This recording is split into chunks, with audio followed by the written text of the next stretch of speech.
අයිබෝන් වන් විෂන් නාලිකාවේ දෙවන වැඩසටහන තමයි මේ ආකාරයෙන් අද දවසේ අප ඔබ සම්බන්ධ කරගන්න බලාපොරොත්තු වෙන්නේ. අද දවසේ අපත් සමග සාකච්ඡා කරන්න එකතු වෙනවා නීතිඥ අකලංක හෙට්ටිආරච්චි මහතා. අයිබෝන් කියලා ඔබතුමාව පිළිගන්නවා අද වැඩසටහනට.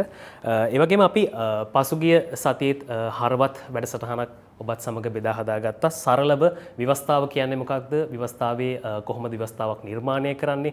මේ ආකාරයේ කරුණු කිහිපයක් අපි සරලව සාකච්ඡා කරා. අද දවසේ අපි බලාපොරොත්තු වෙනවා නිතිතුමනි කතා කරන්න රාජ්‍යකරණය නැත්නම් මේ රාජ්‍යකරණය තෘප්තිමත්ද නැත්නම් මේ රාජ්‍යකරණයේ යම් ක්‍රයිසිස් එකක තියෙනවා කියලා අපිට කාලයක් තිස්සේ දැනෙනවා සහ ජනතාව කියනවා සහ පවණක් මැතිවරණ පොරොන්දුවල තිබ්බ මේක වෙනස් කරනවා මේ මොඩල් එක වෙනස් කරනවා කියලා මේ ගැන පොඩ්ඩක් අපි ආරම්භයේදී කතා කරමු. ඔව් අපි ගොඩක් කට්ටිය අපි දකිනවා කතා කරනවා මේ කියන්නේ මේ සිස්ටම් චේන්ජ් එකක් පිළිබඳව. ඒතර සිස්ටම් චේන්ජ් එකක් ඉල්ලන්නේ ඇයි කියන එක අපි මුලින්ම මේ බලන්න එපේ කියන්නේ. සිස්ටම් එකක් කියලා කියන්නේ මොකක්ද? මොකක්ද සිස්ටම් එක? සිස්ටම් එක කියලා කියන්නේ රටක රාජ්‍ය පාලනය කරන ක්‍රමවේදය. කියන්නේ විධික්‍රමය, රාජ්‍යකරණය. ඒ රාජ්‍යකරණය සිදුවන ආකාරය පිළිබඳව තෘප්තිමත් නැති නිසානේ සිස්ටම් චේන්ජ් එකක් ඉල්ලන්නේ මිනිස්සු. එතකොට දැන් ඒ රාජ්‍යකරණය සිදු කරන ආකාරය ක්‍රමවේද අපි කියන්නේ මේ ගවර්නන්ස් කියන එක සම්බන්ධව ගත්තාම ලංකාවේ ආණ්ඩුකරණය පිළිබඳව එහෙම නැත්නම් රාජ්‍යකරණය රාජ්‍ය මෙහෙයවීම පිළිබඳව අර්බුදයක් තියෙනවා කියන එක පිළිබඳව අපි හැමෝටම එකඟ වෙන්න පුළුවන් වෙන්න ඕනේ කියලා මම හිතනවා. ඒ කියන්නේ අර්බුදයක් තියෙන නිසානේ සිස්ටම් චේන්ජ් එකක් ඉල්ලන්නේ. එතකොට මිනිස්සු කාලෙන් කාලෙට මේ අර්බුදයට විවිධ හේතු මොනවද කියලා හිතලා මැතිවරණවලදී තීරණ ගන්නවා. අපි දැන් ගොඩක් කට්ටිය කතා කරනවා එක අවස්ථාවක රටේ යුද්ධයක් තිබුණා. ඒතකොට අර්බුදයට හේතුව යුද්ධය. ඒතකොට යුද්ධය නිමා කිරීම අර්බුදය ජයග්‍රහණය කරා ගෙන යන මාවතක් කියලා හිතලා ඒකට ජනතාව ඡන්දය ලබා දෙනවා. ඒතකොට ඒක තෘප්තිමත් නොවෙනකොට අපිට මතකයි යහපාලනය කියලා ජනතාව ඉල්ලනවා. ඊට පස්සේ එහෙම නැත්තා ඊට පස්සේ ජාතික ආරක්ෂාව කියන එක තමයි අර්බුදය කියලා ඉල්ලනවා. ඊට පස්සේ දැන් අවුරුදු 76ක්ම අපිට වැරදුනා කියලා හිතලා මම පුංචි බාධා කිරීමක් කරනවා. ඒ කියන්නේ දැන් අපි යුද්ධයක කාලයකදී මාතෘකාව වෙනවා. එතකොට ඊට පස්සේ අර පෞල් පාලනයෙන් මිරිකිලා පොඩක් නිදහස හොයන්න කට්ටියක් වෙහෙසෙනවා. එතකොට තමයි මෛත්‍රීපාල සිරිසේන ප්‍රමුඛ ජනාධිපතිවරයාගෙන් ඒක ස්ලෝගන් එක උනේ යහපාලනය නේ. යහපාලනය කියන ස්ලෝගන් එක එන්නෙම පාලනය පිළිබඳ ඒ කියන්නේ රාජ්‍යකරණය පිළිබඳව අර්බුදයක් තියෙන නිසානේ. ඒ කියන්නේ ඒගොල්ලෝ ඉල්ලනවා good governance. ඒක දැන් මම අහන්න හැදුවේ මේ මාතෘකා ඕන් විසින් නිර්මාණය කරනවද? නෑ ඒක තමයි නෑ. මාතෘකා කවුරු නිර්මාණය කරත් ජනතාවට දෙකනේ. ඒක හැමෝම පිළිගන්න නිසානේ ඒකට ඉඩක් හැදෙන්නේ. ඒ කියන්නේ පාලනයේ අර්බුදයක් තියෙනවා. ඒක අපි පිළිගන්නවනේ. දැන් නිදහසින් පස්සේ අපි ගත්තොත් එහෙම අපි අවුරුදු ගණනාවක් නිදහසින් පස්සේ ඉඳන් අපිට ගැළපෙන රාජ්‍ය කරන මාදිලිය මොකක්ද කියලා සාකච්ඡා කරනවා. හිතනවා. දැන් උදාහරණයක් විදිහට 1994 චන්ද්‍රිකා බණ්ඩාරනායක කුමාරතුංග මැතිණිය එනකොටත් එතුමියත් කතා කරන්නේ අපි නව ව්‍යවස්ථාවක් ගේනවා. නව ව්‍යවස්ථාවක් ගේනවා. විධායක ජනාධිපති ධූරය තමයි ඒ කාලේ මාතෘකාව වුණේ. ඒක අහෝසි කරලා නව ව්‍යවස්ථාවක් ගෙනවා වඩා හොඳ සිස්ටම් එකක්. එතකොට ඊට පස්සේ ගත්තාම ඊට පස්සේ තිබ්බ හැම ආණ්ඩුවක්ම දැන් මෛත්‍රීපාල සිරිසේන මහත්මයා එන්නේත් අලුත් ආණ්ඩු ක්‍රම ව්‍යවස්ථාවක් ගෙනවා යහපාලනයක් ස්ථාපනය කරනවා අලුත් ඒ කියන්නේ ක්‍රමයේ වෙනසක් ඇති කරනවා කියලා. එතකොට ගෝඨාභය රාජපක්ෂ එන්නේත් මේ ඔය ඔක්කොම කතන්දර විදේශ කුමන්ත්‍රණ මේ දේවල් මේ නෑ අපිට අපේ කියලා නායකයෙක් ඕනේ අපිට රජෙක් ඕනේ මේ අර හිට්ලර් කෙනෙක් ඕනේ කියලා තාමුදුරු කෙනෙක් කිව්වනේ. එතකොට දැන් ඒ කියන්නේ මොකක් හරි තියෙන ක්‍රමය පිළිබඳ අතෘප්තිමත්.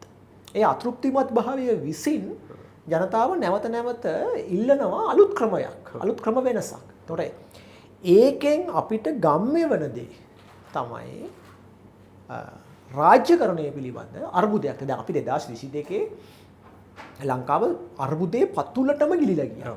එතකොට ඒක ආර්ථික අර්බුදයක් පමණක්ම නෙමෙයි. ආර්ථික අර්බුදයක් ඇති වෙන්නේ ඇයි? ඒතර ආර්ථික අර්බුදයකට හේතු සාධක බලපුවාම ඒක අනිවාර්යයෙන්ම ගැට ගැහිලා තියෙනවා ආණ්ඩුකරණයත් එක්ක. තොර මේ ලංකාවේ ප්‍රශ්නය හරියට කියෝගත්තොත් දැන් ගොඩාක් කට්ටිය ඊට පස්සේ අර්බුදයකදී වෙන දේ තමයි අර්බුදය විසින් විකල්ප නිර්මාණය කරනවා. එතකොට විවිධ අය විවිධ නැරේෂන්ස් විවිධ ආඛ්‍යාන ගේනවා දේශපාලනයට මේ අර්බුදය ඇතිවන්නේ මේ නිසාය. ඒක නිසා මේ අපි ආවට පස්සේ මේක වෙනස් කරන්න පුළුවන් කියන එක. ඒක තමයි සාමාන්‍ය ස්වභාවය. ජනතාවට තියෙන විකල්ප අතුරින් තෝරගන්න. හැබැයි මගේ කියවීම අනුව නම් අපි කවුරුත් මේ දේශපාලනයේ මේ මොහොතේ ඉන්න කවුරුත් මේ අර්බුදය මොකක්ද කියන එක පිළිබඳව නිසි අවබෝධයක් ලැබෙන ප්‍රශ්නය හරියට අවබෝධ කරගෙන නෙමෙයි විකල්ප යෝජනා කරන්න කියන එක පිළිබඳව තමයි මට පේන්න තියෙන්නේ මේ වර්තමානයේ වෙන යම් සිදුවීම් එක්ක. ඒ කියන්නේ මෙහෙම නැද්ද දැන් අපි චන්ද්‍රිකාගේ ඉඳලම දැක්කම ව්‍යවස්ථාව නැත්නම් විධායක ජනාධිපති ධූරය අහෝසි කිරීම දක්වා මේ දක්වා මැතිවරණ වේදිකාවල විවිධ පොරොන්දු ආවා. එතකොට දැන් මේගොල්ලෝ බලයට පත් වුණාම උන් දන්නවනේ මේ සිස්ටම් එක වෙනස් කරන්න ඕනේ කියලා. උන් කියනවනේ මේ ව්‍යවස්ථාව වෙනස් කරනවා කියලා. නමුත් ඒක తాවකාලිකව හෝ Tamanට ඒක අමතක කරලා හරි ඕන කම. මේක නවත්තගෙන ඉන්නවා. ඒකට හේතුව වෙන්න මොකක්ද? නෑ මෙහෙමයි. අපි ව්‍යවස්ථාවට එන්න කලින් අපි ගත්තොත් එහෙම ප්‍රශ්නේ මුල මොකක්ද කියලා ආණ්ඩුකරණයේ අර්බුදයක් තියෙනවනේ. ආණ්ඩුකරණයේ අර්බුදය මොකක්ද කියන එක පිළිබඳව අපි කතා කරොත් එහෙම ඒකට විවිධ හේතු සාධක ඒ කියන්නේ මේක විනාඩි ගානකින් කතා කරන්න පුළුවන් දෙයක් නෙමෙයි. හැබැයි මට ඕනකම තියෙන්නේ නිරෝෂන් මේ ඔබේ වන් විෂන් වැඩසටහනේදී යම් අදහසක් මතු කරන්න අර්බුදය කියන එක අපිට තේරෙනවා අර්බුදයක් තියෙනවා කියලා. ආණ්ඩුකරණය සම්බන්ධව මේ රටේ අර්බුදයක් තියෙනවා. ඒක හුදු ආණ්ඩු මාරුවකින් හෝ එහෙම නැත්තම් පුද්ගල මාරුවකින් එන ඔලුගෙඩි මාරුවකින් වෙනස් කරන්න පුළුවන් අර්බුදයක් නෙමෙයි. ඒකට මූලිකත්වය ගන්න ඕන පවතින ආණ්ඩුවනේ. නෑ ඒක හරි. ඒ කියන්නේ පවතින ආණ්ඩුව තමයි යම්කිසි වෙනසක් කරගෙන ආණ්ඩුවක් විසින්නේ රාජ්‍යකරණයේ වෙනසක් කරනවා වෙනසක් කරන්න පුළුවන්.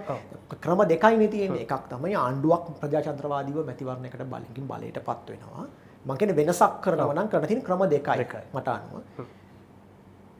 ප්‍රජාතන්ත්‍රවාදී ක්‍රමවේදයෙන් ආණ්ඩුවක් බලයටපත් වෙනවා. ආණ්ඩුව විසින් අර්බුදයන් වල තියෙන ස්වභාවයන් හඳුනාගෙන අවංකව ප්‍රතිසංස්කරණ ක්‍රියාවලියකට යනවා. කළ නෛතික හා සමාජ ප්‍රතිසංස්කරණ ක්‍රියාවලියක් තුලින් ක්‍රමිකව ප්‍රතිසංස්කරණය කරමින් අර්බුදය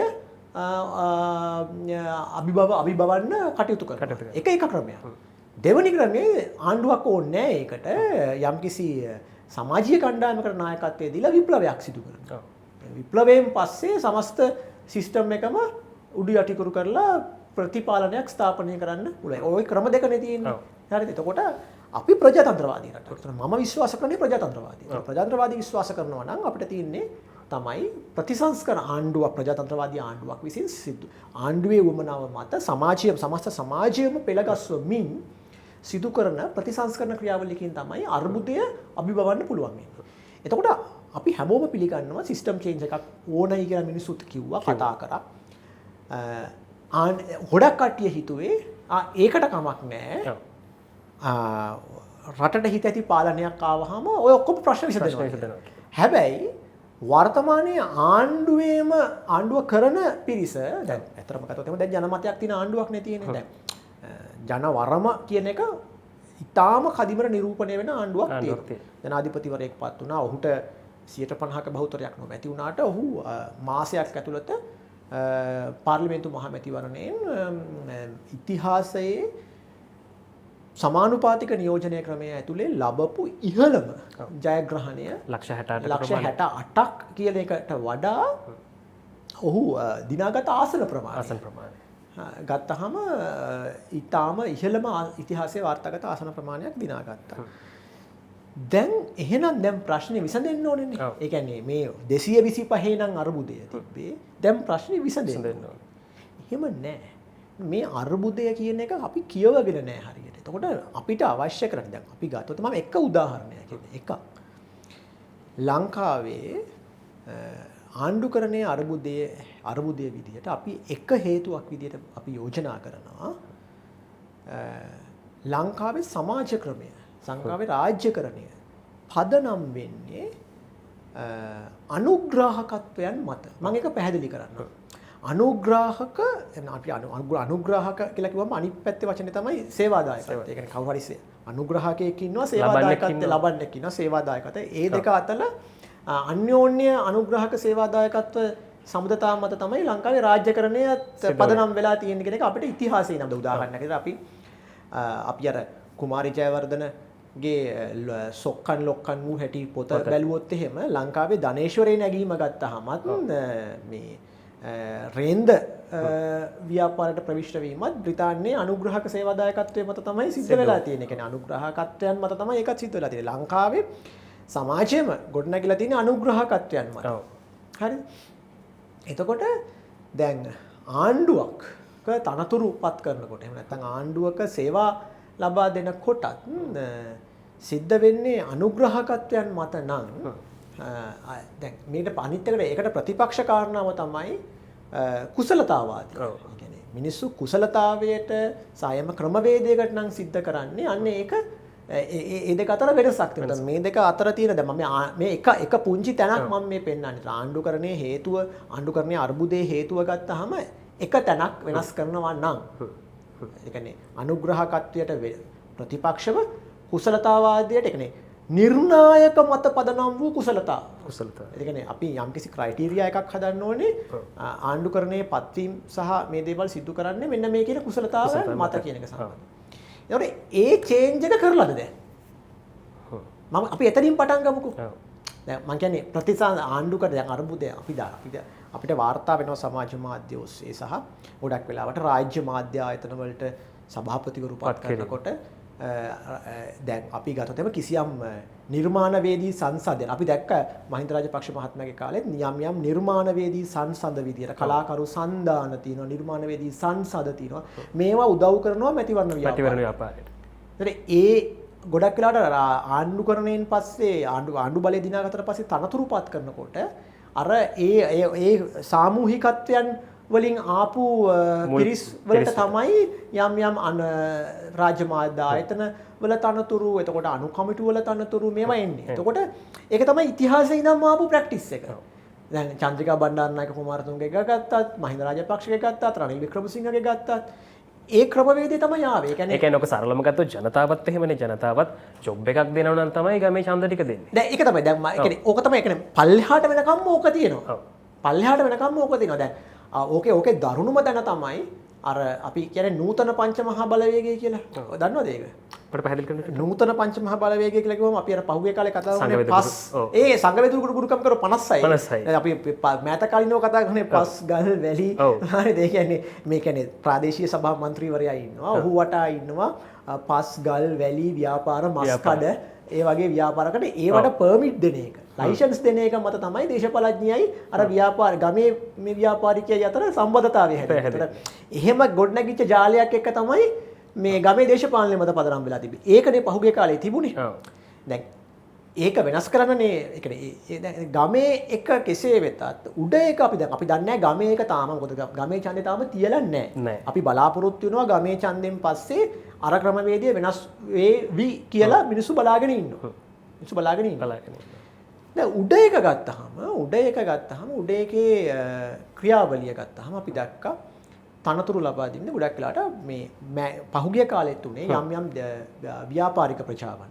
අපි දන්නවා ආණ්ඩුවකට බලයට පත් වෙන දේශපාලන පක්ෂවලට උදව් කරන ව්‍යාපාරික ප්‍රජාවන් ඉන්නවා. එතකොට ආණ්ඩුවෙන් පස්සේ තනතුරු ලබා ගන්නකොට ඒ ව්‍යාපාර ප්‍රජාවටත් ඉහළ පෙළේ තනතුරු හම්බ වෙනවා. දැන් මේ අපි දැක්ක ගිය මේ පාර්ලිමේන්තුවේ කිසියම් වෙළඳ සන්නාමයක් පිළිබඳව මේ ඩීවී චානක මන්ත්‍රීවරයා සහ වෙළඳ ඇමතිතුමා අතර පොඩි සංවාදයක් එනවා කිසියම් වෙළඳ නාමයක් පිළිබඳව. එතකොට මම හිතන්නේ මේ වෙළඳ නාම සමානම රජය ආයතනකුත් තිබියදී. දැන් වෙළඳ නාම පිළිබඳව මම හිතන්නේ පාර්ලිමේන්තුවේ කතා කරන්න ඕනෙම නැහැ. ඒ කියන්නේ ඒක අනවශ්‍ය ප්‍රචාරණ වාසියක් නේ. දැන් වෙළඳ නාම පිළිබඳව කතාව එන්නෙම ඒ ප්‍රශ්න කරන්නෙම දැන් ඩීවී චානකලත් ඒ කාලේ එහෙම තමයි කරේ. ඒ කියන්නේ ඒගොල්ලෝගේ කාලෙත් ඔය අනුග්‍රහක සේවාදායකත්ව සම්බන්ධතා තිබුණා. දැන් ඒගොල්ලෝ එක ප්‍රශ්න කරාට හැබැයි විපක්ෂී දැන් ප්‍රශ්න කරන එකත් අපි අගය කරනවා. ඔව් දැන් එම ආයතනයේම සභාපතිවරයා නෑ මම කියන්නේ ඒ ආයතනයේ හිටපු ජ්‍යෙෂ්ඨ විධායක නිලධාරියෙක් පත් වෙනවා රාජ්‍ය ආයතනයක සභාපතිවරයා. අපි සාමාන්‍යයෙන් ගත්තොත් එහෙම ඔහු අයින් වෙච්ච ගමන්මයි පත් වෙන්නේ. ඒ කියන්නේ අහුන් වෙලා ටික කාලයක් ගිහිල්ලා එහෙම නෙමෙයි. එතකොට කෙනෙකුට ප්‍රශ්න කරන්න පුළුවන් අයිතිය තියෙනවා මේ දෙක අතර යම් අන්‍යෝන්‍ය අයතා මේකක් සිදු වෙනවද වැටුප් ලබන්නෙත් නැහැ කියලා තමයි දෙකද කියලා තිබ්බේ. දැන් ප්‍රශ්නේ තියෙන්නේ වැටුප් ලබන්නේ නැතිනම් හරිද? දැන් කෙනෙකුට හිතන්න පුළුවන් මේක මාරයි අනේ හරි හොඳයි සද්භාවයෙන් ඇවිල්ලා තියෙන එහෙම කියලා. හැබැයි මේ වර්තමාන සමාජ ක්‍රමය ඇතුලේ එහෙම වැටුප් ලබන්න නැතුව එනවාම නම් අනිවාර්යයෙන්ම ප්‍රශ්න කරන්න ඕනේ මොකද්ද හේතුව කියන එක සම්බන්ධව. හරිද? ඒ කියන්නේ අපි ප්‍රොඩක්ට් එකකට නිරෝෂන් මිලක් ගෙවනවනේ. අපි ප්‍රොඩක්ට් එකකට මිල ගෙවන්නේ නැත්නම් අපි තේරුම් ගන්න අපි තමයි ප්‍රොඩක්ට් එක කියලා. එතකොට අපි මෙහෙම හිතුවොත් නෑ ඇත්තට මේ ප්‍රතිසංස්කරණ වෙනුවෙන් තමයි ආවේ කියලා. එහෙමනම් ඒක තමයි. දැන් එහෙම ප්‍රතිසංස්කරණ වෙනුවෙන් හරි එහෙම සද්භාවයෙන් ඒ කියන්නේ කිසිදු වරප්‍රසාදයක් නැතුව මේ කියන්නේ අර ගිහිගේ හැර යනවා වගේ තමන්ගේ පවුලේ වියදම් එතකොට කවුද යාට වියදම් කරන්නේ? එයා ඉතුරු කරන් හිටපු ඒවා කැප කරනවද? අපි දන්නේ නැහැ නේද ඒක? හරිද? මං කියන්නේ දැන් ඔන්නක තමයි ඔය ප්‍රශ්න. දැන් ඔබ මේ මතු කරන කාරණයට ඒ කාරණේ විසඳන්න පුළුවන් හොඳම කණ්ඩායම නෙවෙයිද මේ බලයට පත් වෙලා තියෙන්නේ? ඒක තමයි. නෑ ඒක තමයි මම කියන්නේ ඒක. එතකොට මේ කියන්නේ දැන් මෙහෙමයි. මේ අපි පිළිගන්න ඕන දේ තමයි මේ අපි ධනේශ්වර ආර්ථික ක්‍රමයකනේ ඉන්නේ. එතකොට ධනේශ්වර ආර්ථික ක්‍රමයක් ඇතුලේ ඉඳගෙන අපිට මේ කියන්නේ ඔය කියන විදිහට අපේ සියලු පරිභෝජනයන් කැප කරලා අපි ස්වේච්ඡාවෙන් ඇවිල්ලා සියලු වරප්‍රසාද අතහැරලා මේ අපි රාජ්‍යකරණය කරනවා කියලා කියන එක මම හිතන්නේ මේ කාලය අනුව ප්‍රායෝගිකත්වය පිළිබඳ ප්‍රශ්නයක් තියෙනවා. එහෙම කරනවාමයි කියලා කියනකොටම එනවා. එතකොට මෙයාව නඩත්තු කරන්නේ කවුද? එතකොට ඒ දෙක අතර තියෙන මේ ලැබෙදියවන් අතර ගැටුම මොකද්ද කියන ප්‍රශ්නේම අනිවාර්යයෙන්ම එනවා. මතුවෙනවා. දැන් අපි ගත්තොත් පාර්ලිමේන්තු මන්ත්‍රීවරයෙක් කියලා කියන්නේ සාමාන්‍යයෙන් ගත්තොත් රාජ්‍යයේ අපි කියන්නේ ඒක টপ මැනේජ්මන්ට් ජොබ් එක ෆුල් ටයිම් ජොබ් එක. ඒක ඇවිල්ලා ගමක වැව් හාරන වැවක බහැලා මේ නෙළුම් අල හාරන ජපන් ජබර හාරන වැව් සුද්ධ කරන කාණු සුද්ධ කරන ස්වේච්ඡා සේවයක් නෙමෙයි. ඒක ගමට ඕකේ. එතකොට ඒක ගරු සේවයක් විදිහට අපි සල්කන්නේ. මම කියන්නේ ගරු සේවයක් නෙමෙයි පාර්ලිමේන්තු මන්ත්‍රී ධුරයක් කියන්නේ. ඒක ඇවිල්ලා ජොබ් එක. ඒ කියන්නේ ඒ ජොබ් එකේ ගන්න එක කියන්නේ මම කියන්නේ ඒ වෙන රටවල් වල ගත්තත් දැන් ජනාධිපතිවරයා කියලා කියන්නේ ස්වේච්ඡා සේවයක් නෙමෙයි. ඒ කියන්නේ රටේ ප්‍රධානියා. ආයතනයක නම් ප්‍රධාන විධායක නිලධාරියා. හරිද? එතකොට ඒ ආයතනයක් මැනේජ් කරනකොට එයා ගන්න එක තීරණයක්. මුළු සමස්ත පද්ධතියටම බලපාන. ඔහුට නිසි මානසික විවේකය අවශ්‍යයි, තීරණ ගන්න අවශ්‍යයි. ඒක ජොබ් එකක්. ඒතර ඒක වෘත්තිමය භාවයක් තියෙනවා. ඒ වෘත්තිමය භාවයට මිලක් තියෙනවා. එතකොට ඒ මිල ඔහුට ගෙවන එක පාඩුවක් නෙමෙයි. පාර්ලිමේන්තු මන්ත්‍රීවරයෙක් ගත්තත් ඒක රටේ නීති හදන එක ප්‍රතිපත්තිය දශක ගාණක් යනකම් මේ නීතියක් පවතිනවා. එතකොට ඒ ප්‍රතිපත්තියක් පවතිනවා.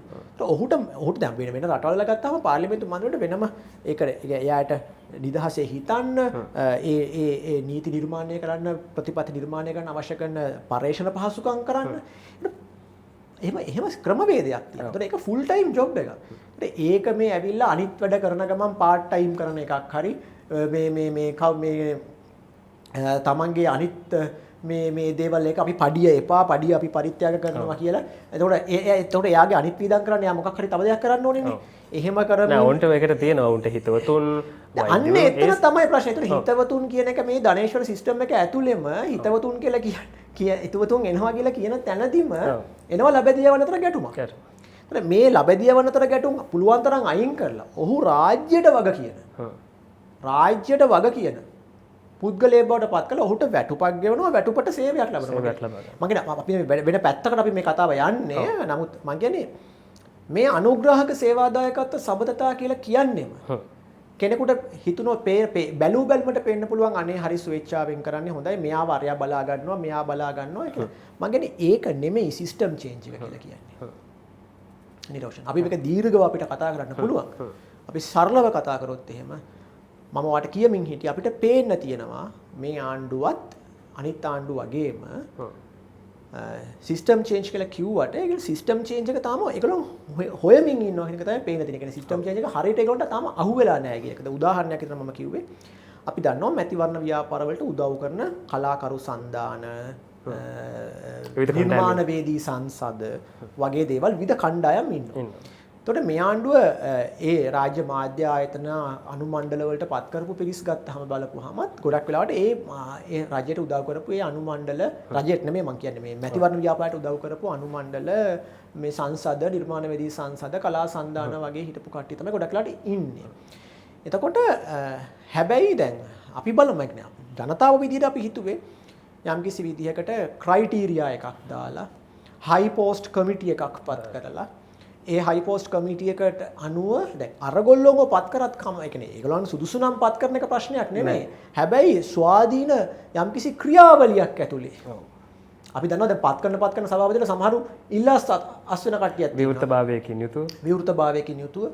එතකොට එහෙම යම්කිසි ක්‍රමවේදයකින් උගත් බුද්ධිපත් පිරිස් මේ සඳහපත් වෙයි කියලා. ඒ කියන්නේ මගේ ක්‍රමවේදය හදයි කියලා. දැන් ඒගොල්ලෝ හිතනවා නම් හරි අර ඒ කියන්නේ මීට කලින් හිටපු කට්ටිය තමයි මාර චාටර් මාර අශුද්ධ අපි මාර පිරිසිදු පිරිසක් අපි කරන එක හරි කියන තැන ඉඳන් එහෙම උද්දච්ච ස්වභාවයකින් රාජ්‍ය පාලනය ගෙනියන්න මේ පුළුවන් කියලා මම විශ්වාස කරන්නේ නැහැ. දැන් අපි දන්නවා දැන් මේ මම දැක්ක මේ සමාජ මාධ්‍යයේ ඊයේ ප්‍රචාරය වුණා මේ කිසියම් පෞද්ගලික ලේකම්වරයෙක්ගේ මේ විසිටින් කාඩ් එකක් ඔහු කිසියම් ඥාතිත්වයක් තියෙන කෙනෙක් පාර්ලිමේන්තු ඉන්න මන්ත්‍රීවරියකට කියලා. අපි දන්නේ නැහැ ඒක ඇත්ත නැත්ත මොකද්ද කියලා. නමුත් එහෙම එකක් හුවමාරු වුණා. ඉතින් එහෙම විවේචන එන්නෙම අර කියපු ක්‍රමවේදය නැති නිසා. ඒ කියන්නේ මේ විනිවිද භාවය නැති නිසා. ඒ කියන්නේ කිසියම් තනතුරකට පත් කරගන්නකොට මොකද ඒක ওই විදිහට පත් කරගන්න කේ වරදක් නැහැ. ඒගොල්ලෝ කියපු දේ ඒ කියන්නේ ඒගොල්ලෝ කිව්වේ යම්කිසි සිස්ටම් චේන්ජ් එකක් මිනිස්සුත් ඉල්ලුවේ ඒකනේ. මිනිස්සු ඉල්ලුවේ යම්කිසි ආකාරයකට ආයතන වලට පත් කිරීම. මම එකක් කියන්නේ. හොඳේ මේ ආයතන වලට පත් කරනවා කියලා එක නෙමෙයි රාජ්‍යකරණයේ සමස්ත ප්‍රතිසංස්කරණ ගැන අපිට දීර්ඝව කතා කරනවා. මේ අර්බුදයේ එක තැනක් එක පුංචි තැනක් මම මේ කියන්නේ. එතකොට මේ පත් කිරීම ස්වභාවය ගත්තත් ඒකට සිස්ටම් චේන්ජ් එකක් වෙලා නැහැ. ඒ කියන්නේ සිස්ටම් චේන්ජ් එකක් වෙනවා නම් තවම වෙලා නැහැ. ඒ කියන්නේ සිස්ටම් චේන්ජ් එකක් වෙනවා නම් නිරෝෂන් කලින් කට්ටිය අශුද්ධයි කලින් කට්ටිය මේ ඒගොල්ලෝ අශුද්ධ පිරිසක් අපි ශුද්ධයි හැබැයි ඒ අශුද්ධ කට්ටිය කරපු විදිහට නෙමෙයි අපි ශුද්ධ කට්ටිය කරන්නේත් අර ක්‍රමවේදයටම අපි ශුද්ධ කට්ටිය පත් කරනවා ඒක එතකොට තමයි සිස්ටම් චේන්ජ් කියන එක සිස්ටම් චේන්ජ් එකක් නෙමෙයි. එතකොට මේ පාර පැවැත්වෙන පළාත් පාලන මේ ඡන්ද විමසීමේදී ජනතාව මේකට මොනවා හරි වෙනස් විදිහේ තීන්දුවක් ගන්න ඉඩ තියෙනවා. නෑ මං කියන්නේ ඒකෙන් ප්‍රශ්න විසඳෙන්නේ නෑනේ. නෑ. හැමදාම එකම තැනනේ ප්‍රශ්නේ. අපිට තේරුමක් නැහැ මට වැඩක් නැහැ මේ ජනතාව මොකද්ද ගන්න තීන්දුව කියන එක. මම කතා කරන්නේ ප්‍රතිසංස්කරණ පිළිබඳව. එතකොට දැන් ආණ්ඩුකරණයේ අර්බුදයක් තියෙනවා කියලා කිව්වා. අපි එක පුංචි තැනක් ගමු. ආණ්ඩුකරණයේ ප්‍රධාන අර්බුදයක් කියලා ගත්තම අපි කරන රාජ්‍ය ආයතන වලට කරන පත් කිරීම. එතකොට මේ පත් කිරීම කරනකොට අපි දන්නවා ඕනම රාජ්‍යයක් වෙනස් වෙනකොට මේ රජයේ ප්‍රතිපත්ති මාලාව. ඒ කියන්නේ ඒ පත්වන දේශපාලන පක්ෂය විසින් ජනතාවට ලබා දීපු පොරොන්දු අනුව ඉටු කරන මේ වැඩසටහන කරගෙන යන්න මේ දේශපාලන අධිකාරියේ මත ඒ කියන්නේ ආණ්ඩුව ඒ කියන්නේ ස්ථිර විධායකයෙක් ඉන්නවා. නමුත් අර යම් කිසි ආකාරයක තනතුරු තියෙනවා රාජ්‍යය වෙනස් වෙනකොට වෙනස් වී යුතු ආණ්ඩුව වෙනස් වෙනකොට වෙනස් වී යුතු තනතුරු තියෙනවා. ඒත් ඒවා තියෙනක හරි. හැබැයි ඒකට පත් කිරීමේ ක්‍රමවේදය. සිස්ටම් චේන්ජ් එකක් නම් කලින් ආණ්ඩු කරගෙන ආපු විදිහටම නම් මේකත් සිද්ධ වෙන්නේ. එතන සිස්ටම් චේන්ජ් එකක් වෙලා නැහැ. නෑ. ඒතකොට කිව්වේ අර්බුදයක් තියෙනවා. අර්බුදයට විසඳුම අපි සිස්ටම් එක චේන්ජ් කරනවා. ඒතකොට සිස්ටම් එක චේන්ජ් කරනවා නම් කෙනෙකුට කියන්න බෑ කලින් කට්ටිය අශුද්ධයි අපි ශුද්ධයි. ඒක නිසා ඒ ක්‍රමවේදයටම අපි කරනපත් කිරීම ශුද්ධයි. ඒක මාර තර්කයක් නේ නිරෝෂන්. මම කියන්නේ එහෙම නෙමෙයිනේ. එහෙමනම් වෙන්න ඕන දේ තමයි ක්‍රයිටීරියා එකක් අඳුනලා දෙන්න. හැබැයි අපි දැක්කා මම අවසන් කරන්න. අපි ක්‍රයිටීරියා එකක් අඳුනලා දෙමු. මෙන්න නිර්ණායක. මෙන්න ස්වාධීන හයි පෝස්ට් කමිටි එකක් තියෙනවා. එතකොට අපි මේ අපේ යම්කිසි ක්‍රමවේදයකට තෝරගෙන බරක් තබලා වේටිංగ్ සිස්ටම් එකකින් තමයි අපි තෝරගන්නේ මේ ආයතන වලට මෙන්න මේ අය සුදුසුයි කියලා සමහර. එහෙම නැත්තම් අමාත්‍යවරයාට අපි පිළිගන්නේ අපේ අමාත්‍යවරයාට තමන්ගේ අමාත්‍යාංශය කරගෙන යන්න එයාට යම්කිසි සුදුසු පුද්ගලයෝ පත් කරගන්න ඕනේ කියලා. හරි. එහෙමනම් අමාත්‍යවරයා යෝජනා කරනවා අර හයි පෝස්ට් කමිටි එකට මෙන්න මේ කියන පුද්ගලයෝ මෙන්න අපි තුමු එක රූපාන්තරයක් නෙවෙයි නම් කිහිපයක් යෝජනා කරනවා. එතකොට ඒ හයි පෝස්ට් කමිටි එක විසින් ඒ නම් වලින් සුදුසුම නම් දෙකක් හෝ තුනක් යෝජනා කරනවා ඇමතිවරට මේ දෙකෙන් එක්කෙනෙක්ව පත් කරන්න කියලා. මම හරි විනිවිද භාවයක් තියෙනවනේ. හරිද? මම කියන්නේ එහෙමවත් උත්සාහයක් නොගෙන අවමය. එහෙමවත් උත්සාහයක් නොගෙන අර පත් කරපු ස්වභාවයටම තමයි පත් කරන්නේ. ඒ කියන්නේ ඡන්දයට උදව් කරනවා විවිධ නිර්මාණවේදී සම එකක් කියන්නේ රාජ්‍ය මාධ්‍ය ආයතන. කියන අපි ගමුකෝ. එතකොට නිර්මාණවේදී සංසද කලාකරු සන්ධාන වලින් උදව් කරනවා ඒ වගේ හිටපු කට්ටියවම ඒ කියන්නේ කැම්පේන් එකේ හිටපු කට්ටියවම පත් කරනවා. අර මහින්ද රාජපක්ෂගේ කාලේ වෙච්ච එකම තමයි වෙලා තියෙන්නේ. මහින්ද රාජපක්ෂගේ කාලේ ඒ ආණ්ඩුව අශුද්ධයි අපි ශුද්ධයි ඒක නිසා මේ ක්‍රමයට කරාට කමක් නැහැ කියලා කාටවත් තර්ක කරන්න බෑ. ඒක ඒ තර්කය සාධාරණයි. අපි දන්නවා මහින්ද රාජපක්ෂගේ කාලේ ඒ ආණ්ඩුවේ හිටපු ඒ ක්‍රියාවලියට දායක වෙච්ච පිරිසුත් මේ ආණ්ඩුවෙත් යම් සහ අපිට කියන්න බෑ ඒගොල්ලෝ වෙනස් වෙලා කියලා. හැබැයි එහෙම ඉන්නවා. ඉතින් මං කියන්නේ සිස්ටම් චේන්ජ් කියලා කතා කරාට තාම අපිට පේන්නේ නැහැ හරියටම සිස්ටම් චේන්ජ් එක මොකක්ද කියලා කරන්න අඩු ගානේ ප්‍රශ්නේ අවබෝධ කරගෙන තියනවද කියන එකට. ඒක තමයි මම කියන්නේ මම යෝජනා කරන්නේ ඉස්සිල්ලා කතිකාවක් පටන් ගන්න ලංකාවේ ආණ්ඩුකරණයේ අර්බුදයක් තියෙනවා. ඒ අර්බුදයේ ස්වභාවය මොකක්ද? අර්බුදය මොකක්ද? අර්බුදයේ මූලය මොකක්ද කියලා සාකච්ඡා කරන්න. ඒ කියන්නේ මේක දැන් සංවිධානයේ වෙච්ච සමාගමක නැත්නම් සංවිධානයකට තියෙන්නේ ආණ්ඩුවනේ මේ වෙලාවේ රට නියෝජනය කරනවා. ඒ කියන්නේ සාමාන්‍ය පිළිගැනීම. එතකොට මේ සාකච්ඡාව ඇති වෙන්න ඕන ආණ්ඩුවේ ඇතුළේද නැත්නම් ජනතාව ඇතුළේද? නෑ මම කියන්නේ මේක දැන් රාජ්‍ය තියෙනවා. සිවිල් සමාජයේ තියෙනවා ජනතාව තියෙනවා. අපි එහෙම ගත්තොත් එහෙම කියන්නේ රාජ්‍යයයි ජනතාවයි සම්බන්ධ කරන අතරමැදි අසංවිධිත ඒකරාශී වීම තමයි අපි සිවිල් සමාජය විදිහට අපි ගත්තොත් එහෙම. ඒක ඇවිල්ලා අර මේ විධිමත් ආයතන ව්‍යුහකින් තියෙන ගන්නේ මේ සිවිල් සමාජයක් කියලා අපි දන්නවා තියෙනවා. එතකොට මේ තුන් පාර්ශවයේ අතරම මේ අන්‍යෝන්‍ය සහයෝගී සාකච්ඡාව එන්න ඕනේ. අපිට අවශ්‍යයි අපි දන්න ආණ්ඩුකරණයේ අර්බුදයක් තිබුණා. අපිට අවශ්‍යයි මේ අර්බුදය විසඳ ගන්න. අපි පුරවැසියෝ විදිහට අපි කැමති මේ අර්බුදය විසඳිලා ලංකාව ඊටාම දියුණු ප්‍රතිසංස්කරණ මාවතකට යනවට එහෙමනම් කරන්න ඕනේ ආණ්ඩුව ඒකට ෆැසිලිටේටර් කෙනෙක් වෙන්න ඕනේ. ඒ කියන්නේ සිවිල් සමාජ කතිකාවක් ජනතාව අතර ජනතාමය කතිකාවක් සහභාගීත්ව ක්‍රමවේදයකට යන්න ඕනේ. ලංකාවේ ආණ්ඩුකරණය තුල තිබෙන අර්බුද වනාහි මොනවාද කියලා මුලින්ම සාකච්ඡා කරන්න සහ ඒවට යෝජනා කළ යුතු පවතින ක්‍රමවේදයට යෝජනා කළ යුතු ප්‍රතිසංස්කරණයන් මොනවද කියලා සාකච්ඡා කරන්න.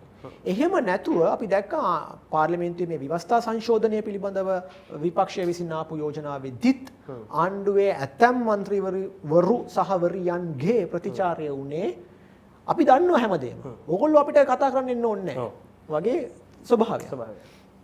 ඉතින් එහෙම උද්දච්චකමකින් ප්‍රතිසංස්කරණ කරන්නත් බෑ. එහෙම උද්දච්චකමකින් ආණ්ඩුකරණයේ අර්බුදයට විසඳුම් හොයන්නත් බැහැ කියන එක තමයි මගේ කියවීම. හොඳයි මේ සම්බන්ධව අපිට දිගින් දිගටම කතා කර කර යන්න පුළුවන් දවසක් වුණත්. ඒ කියන්නේ විවිධ විෂයන් දැන් ඔබතුමා ගත්තේ එක විෂයක් පමණයි මේකට මේ උදාහරණයක් වශයෙන්. නමුත් මේ ගැන අපිට තවත් පුළුල් මාතෘකා කිහිපයක් ඔස්සේ කතා කරන්න පුළුවන්. අද දවසේ අපිට නියමිත කාල වේලාව අවසන් වෙනවා.